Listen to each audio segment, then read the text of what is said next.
नमस्कार विद्यार्थी मित्रांनो, आजच्या तासिकेमध्ये आपण आपल्या मराठी पाठ्यपुस्तकातील पाठ क्रमांक 12 शब्दकोश या पाठाच्या अध्ययनास सुरुवात करणार आहोत.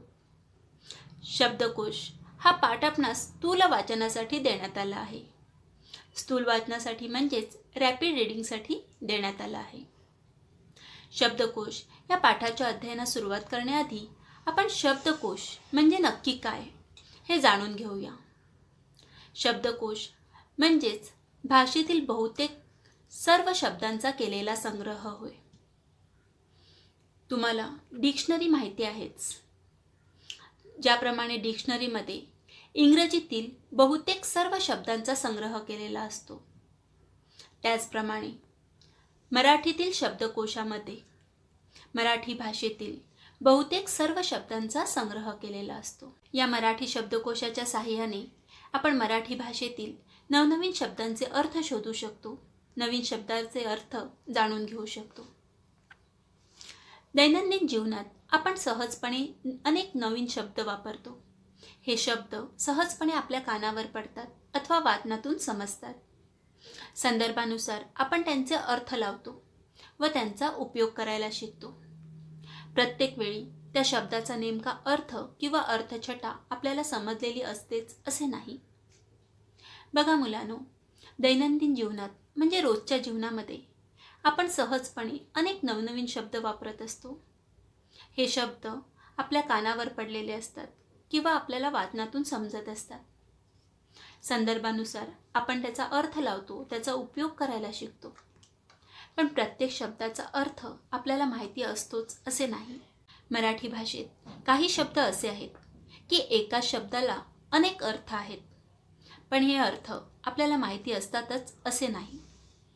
आपल्याला आपली भाषा प्रभावी करायची असेल, आपल्याला आपली भाषा समृद्ध बनवायची असेल, तर आपल्याला शब्दांचे अर्थ, त्याच्या अर्थछटा माहीत असणे आवश्यक आहे. भाषिक समृद्धीसाठी शब्दाचा नेमका अर्थ माहीत करून घेणे अत्यंत आवश्यक असते. यासाठी शब्दकोश हे महत्त्वाचे साधन आहे. बघा, आपल्याला जर आपली भाषा समृद्ध बनवायची असेल तर शब्दाचा नेमका अर्थ माहीत असणे आवश्यक आहे. आणि हा अर्थ माहीत करून घेण्यासाठी शब्दकोश हे एक महत्त्वाचे साधन आहे. यावर्षी आपण शब्दकोशाची ओळख करून घेणार आहोत. नवीन शब्दाचे अर्थ आपण शब्दकोशात पाहू शकतो. बघा मुलांनो, नवनवीन शब्दांचे अर्थ आपण शब्दकोशात पाहू शकतो. त्यांचे अर्थ समजून घेऊ शकतो. संदर्भानुसार बदलणारे अर्थ समजून घेऊ शकतो. हे शब्द शब्दकोशातून कसे शोधता येतात त्याचे मार्गदर्शन या पाठातून मिळते. शब्दकोशातून शब्दाचे अर्थ कसे शोधायचे याचे मार्गदर्शन शब्दकोश या पाठातून आपणास देण्यात आले आहे. नवीन शब्दाचे अर्थ तुम्ही शब्दकोशात पाहायला शिकावेत, त्याची सवय तुम्हाला लागावी व शब्दांच्या अर्थाची मजा घेता यावी, या दृष्टीने या पाठाचा अभ्यास महत्त्वपूर्ण आहे.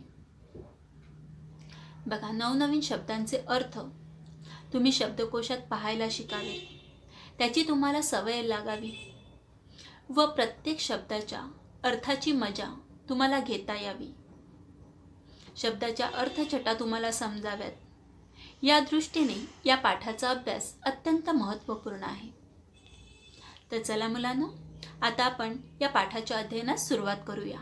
या पाठाच्या सुरुवातीलाच नेहा आणि सायली या दोन मुलींमधील एक संवाद दिला आहे. तर चला मग आपण सायली आणि नेहा या दोघींमधील संवाद पाहूयात. शाळेच्या मधल्या सुट्टीमध्ये नेहा व सायली या दोन मैत्रिणींमधील हा संवाद आहे. बघा, शाळेच्या मधल्या सुट्टीमध्ये नेहा आणि सायली या ज्या दोन मैत्रिणी आहेत, त्या दोन मैत्रिणी एकमेकांशी काय संवाद करत आहेत हे आपण पाहूया. नेहा: सायली, स्वातंत्र्य दिन, प्रजासत्ताक दिन या शब्दांमधील दिन शब्दाचा अर्थ दिवस असा आहे, हो ना ग? बघा, नेहा सायलीला काय म्हणते की सायली, स्वातंत्र्य दिन आणि प्रजासत्ताक दिन या शब्दांमधील दिन या शब्दाचा अर्थ दिवस असाच होतो ना ग? त्यावर सायली म्हणते, हो असाच आहे. का ग? सायली काय म्हणते की हो, स्वातंत्र्य दिन आणि प्रजासत्ताक दिन या शब्दांमधील दिन या शब्दाचा अर्थ दिवस असाच आहे. पण तू असे का विचारते आहेस? त्यावर नेहा म्हणते, अगं मागच्या धड्यात हा शब्द आला होता, तेव्हा बाईंनी या शब्दाचा अर्थ सांगितला होता गरीब. नेहा काय सांगते सायलीला की अगं मागच्या धड्यामध्ये देखील दिन हा शब्द आला होता, पण तेव्हा बाईंनी दिन ह्या शब्दाचा अर्थ सांगितला होता गरीब. बघा, मागच्या धड्यामध्ये देखील दिन हा शब्द आला होता, पण त्यावेळी बाईंनी दिन या शब्दाचा अर्थ काय सांगितला होता? गरीब. आणि आज स्वातंत्र्य दिन, प्रजासत्ताक दिन या शब्दांमधील दिन या शब्दाचा अर्थ काय सांगतात बाई? तर दिवस. त्यामुळे नेहा थोडी गोंधळली आहे. त्यावर सायली म्हणते, दोन्ही शब्द नीट बघितले आहेस का तू? कसे लिहिले आहेत ते? सायली नेहाला सांगते की दोन्ही शब्द नीट बघ. मागील पाठातील दिन शब्द ज्याचा अर्थ होतो गरीब आणि स्वातंत्र्य दिन, प्रजासत्ताक दिन या शब्दांमधील दिन ह्या शब्दाचा अर्थ होतो दिवस. ह्या शब्दांचे तू नीट निरीक्षण कर, तुला दोघांमधील फरक लक्षात येईल. त्यावर नेहा म्हणते, आपण आता पुस्तकातच बघूया शब्द कसा लिहिला आहे ते. नेहा काय सांगते की आता आपण पुस्तकातच बघूया की दिन हा शब्द कसा लिहिला आहे ते. त्यावर सायली म्हणते, हा बघ मागचा धडा आणि हा शब्द दिन. सायलीने काय सांगितलं की हा मागचा धडा आहे आणि ह्यातील हा शब्द आहे दिन. त्यावर नेहा म्हणते, अरे हो, शब्द एकच असला तरी दोन्ही शब्द लिहिण्यात फरक आहे. नेहा काय सांगते की अरे हो, माझ्या लक्षातच आलं नाही, जरी शब्द एकच असला तरी त्या दोन्हीमध्ये लिहिण्यात फरक आहे. बघा, मागच्या धड्यामध्ये दिन जो शब्द आहे त्यामध्ये द या अक्षराला दीर्घ विलांटी दिली आहे आणि त्यामुळे ह्या शब्दाचा अर्थ होतो गरीब.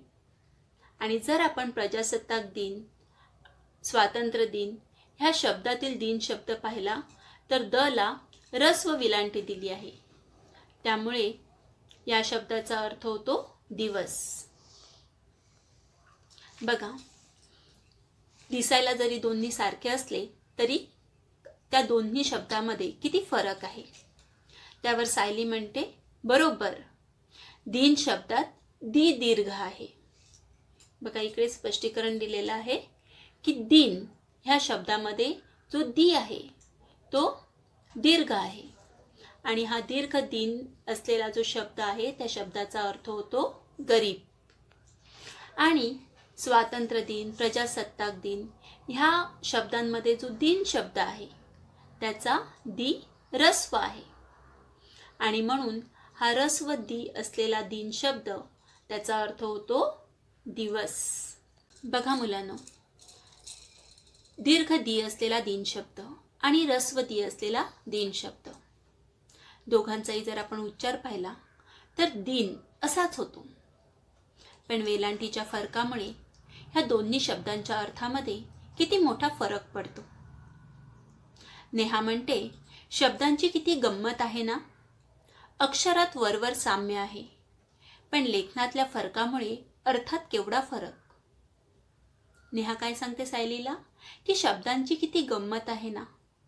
अक्षरात तर वरवर साम्य आहे, फक्त एका वेलांटीचा फरक आहे, पण लेखनातल्या या छोट्याशा फरकामुळे अर्थात केवढा मोठा फरक पडतो आहे. सायली म्हणते, आपण दोघी जणी असे नवीन शब्द आणि त्यांचे विविध अर्थ रोज समजून घेऊया. बघा, सायलीने किती छान कल्पना सुचवली आहे की आपण दोघी जणी असे नवीन शब्द आणि त्याचे विविध अर्थ रोज समजून घेऊया. पण त्यावर नेहा काय म्हणते, अगं पण कसे? आपल्याला सारखे आपल्या बाईंकडे जावे लागेल अर्थ विचारायला. नेहा सांगते की आपण रोज नवीन नवीन शब्द आणि त्याचे अर्थ कसे शोधायचे. आपल्याला सारखे आपल्या बाईंकडे जावे लागेल या नवनवीन शब्दांचे अर्थ विचारायला.